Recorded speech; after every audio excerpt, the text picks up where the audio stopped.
Now we're talking about the derivatives of a trigonometric functions times the quantity of. So we have here number 1, how we're gonna deal with this kind of trigonometric functions. Okay. So to find the derivative of this one, we simply first find the derivative of tangent, then just copy the inside parentheses, then times the derivative of the inside parentheses. So let's gonna do that. So we have f prime of x, then the derivative of the tangent, that is secant squared, then just copy the inside parentheses, then times the derivative of the inside.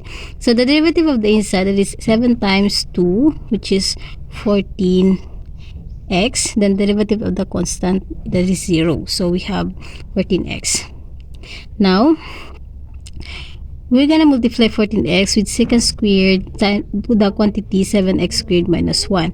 So we're gonna bring 14x in front. So secant squared 7x squared minus 1. So that will be our answer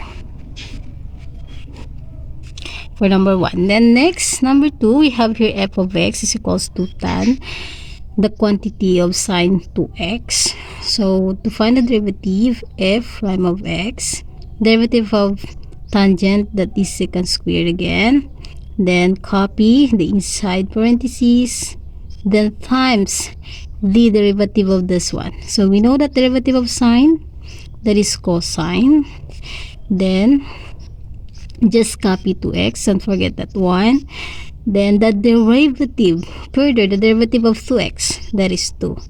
Now our final answer will be 2 cosine 2x, 2 cosine 2x times, just copy secant squared times secant squared sine 2x. Okay.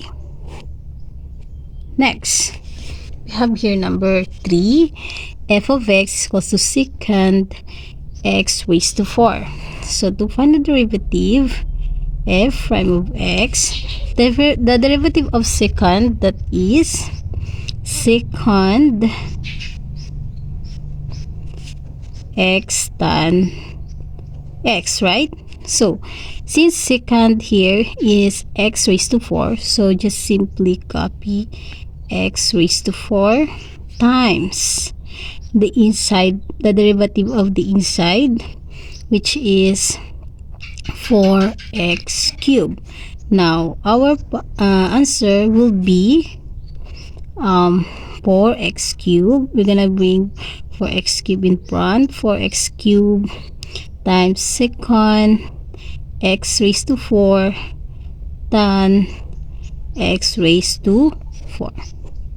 Okay. Next, we have here number 4, f of x equals to cosine 5x plus 2. So to find the derivative, f prime of x, the derivative of the cosine, that is negative sign, right? Negative sign. So just copy 5x plus 2, then times the derivative of the inside parentheses, that is 5, because x raised to 0 is 1. So 5 times 1, that is 5. The constant is 0. So we only have 5.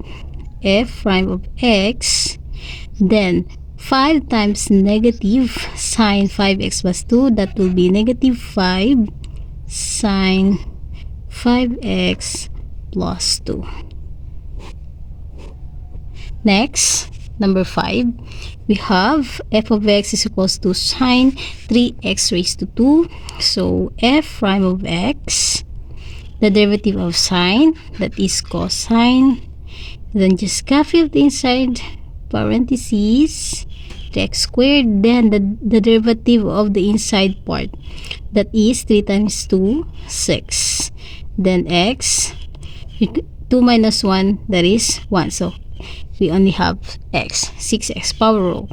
Then, f prime of x, we have to bring 6x in front. 6x times cosine 3x squared. So that will be 6x cosine 3x raised to 2. Okay, that will be our answer. That's all. Thank you.